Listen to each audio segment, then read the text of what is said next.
Bueno, le anunciamos antes de la pausa que el candidato a la presidencia, Marcel Clodio, va a estar aquí. Y aquí está con nosotros Marcel. Gracias por venir. Buenas noches. Buenas noches, gracias por invitarme. Quería partir preguntándole por su sensación, su opinión respecto de una noticia que divulga hoy la presidencia. El presidente Piñera dice que va a reponer o va a reenviar el proyecto de salario mínimo, esta vez con una cifra de 210.000 pesos. Sí, bueno, antes de contestar eso yo quisiera referirme a los trabajadores de recolectores de basura y de Correos de Chile. ¿Le iba a preguntar por eso también? Yo sé, pero solamente mandarle un saludo. Ya. Y nuestro respaldo porque están en su derecho a exigir condiciones decentes de trabajo. Y ahí me refiero al tema del salario mínimo. Mira, el salario mínimo a nosotros nos parece, y a nosotras nos parece, que no es una discusión relevante. ¿Por qué? Porque el salario mínimo es una discusión que hoy día parece importante porque están bajo el poder de los trabajadores para negociar salarios mejores, que en el fondo es la discusión sobre al nivel en que no pueden bajar los salarios. No pueden bajar menos que eso, porque es una cuestión de mínimo que no se condice de una sociedad democrática. Si nosotros viviéramos en una sociedad democrática donde los trabajadores tuvieran poder, derecho a huelga, negociación colectiva, negociación por rama, no tuvieran persecución sindical, entonces el tema no sería el salario mínimo, sería en el fondo los niveles de salario a los cuales se llegan a acuerdos. Como no es posible llegar a acuerdos, como el empresario instala su poder y define por sí y ante sí los salarios de los trabajadores, ¿qué hace el Estado?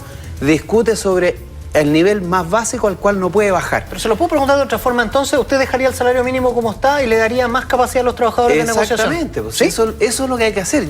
A mí, la verdad, el tema del salario mínimo no me importa, no me interesa, porque no es un tema sobre el cual hay que discutir. Nosotros tenemos que discutir sobre cuáles son las condiciones en que los trabajadores negocian sus condiciones laborales. Y eso, si tú le das más poder, si los trabajadores pudieran negociar colectivamente por rama, tuvieran derecho a huelga, porque en Chile no hay derecho a huelga, esto que llaman derecho a huelga, 40 años sin derecho a huelga, la posibilidad de detener el proceso productivo es lo que le da el poder a los trabajadores. Y si ellos pudiesen negociar, tuvieran poder para discutir con los empleadores y con los empresarios, los niveles de salario estarían muy por sobre el salario mínimo.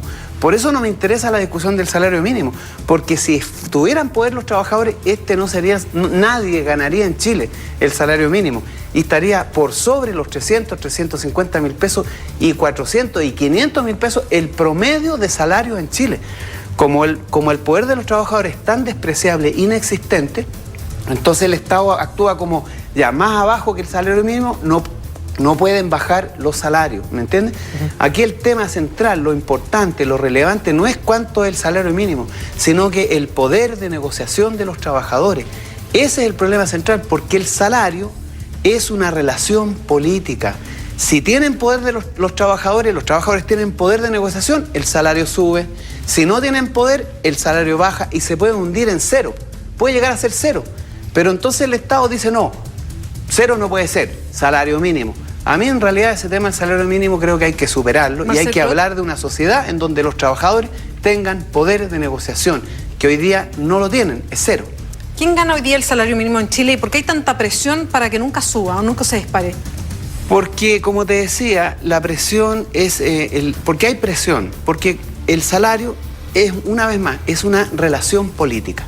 ¿Qué significa esto? Que depende de la capacidad de disputa que hay, de pugna que hay sobre el ingreso que genera el país. Todos participamos en el ingreso que se produce anualmente, el famoso Producto Interno Bruto, que es el ingreso que produce el país. ¿Cómo se reparte esto? Va a depender del poder que tengan las personas para disputar la torta, ¿no? Y como hoy día los empresarios tienen todo el poder, la torta se la llevan 90% de ellos y el resto los trabajadores. Ese es el problema central. Por eso decimos que el salario es una relación política. La presión para que los salarios no suban viene necesariamente de la clase empresarial. Polman, por ejemplo. Polman realmente comete delito todos los días. Nosotros estuvimos en Calama. En Calama estaban los trabajadores de Jumbo en huelga. ¿Sabes lo que decían?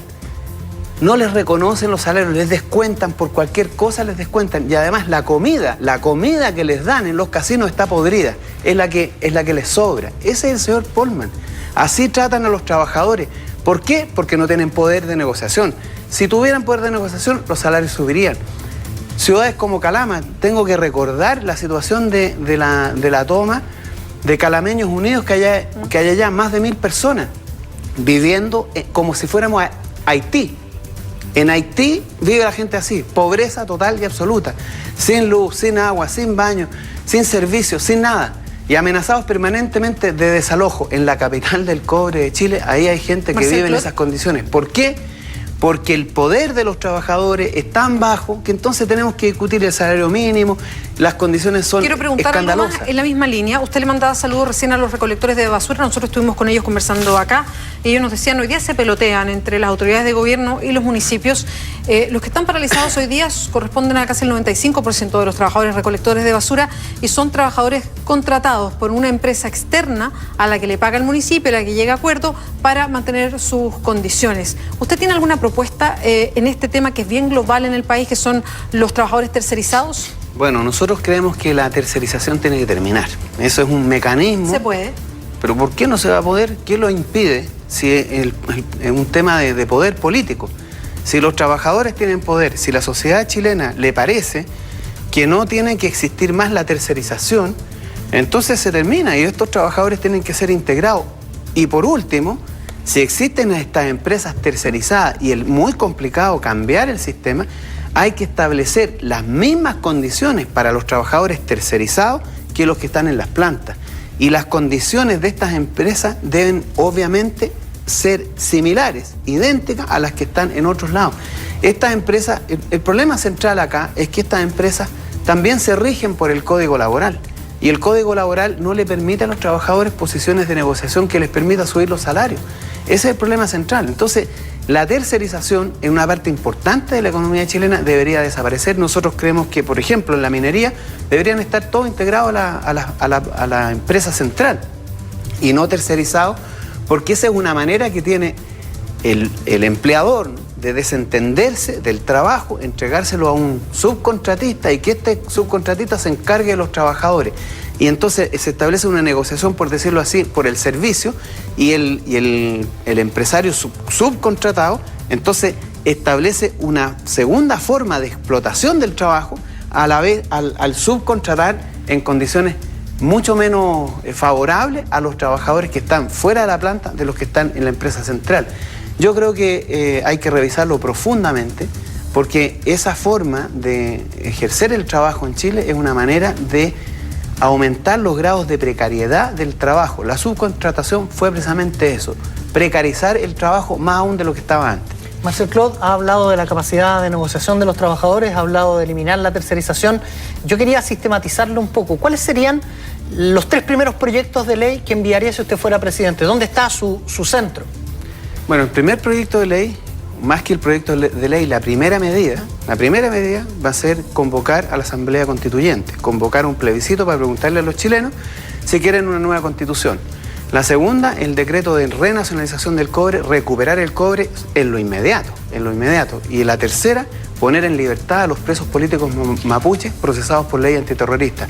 Eso son las primeras 3 medidas que vamos a tomar en lo inmediato. Respecto de esa del cobre, ¿cómo se hace?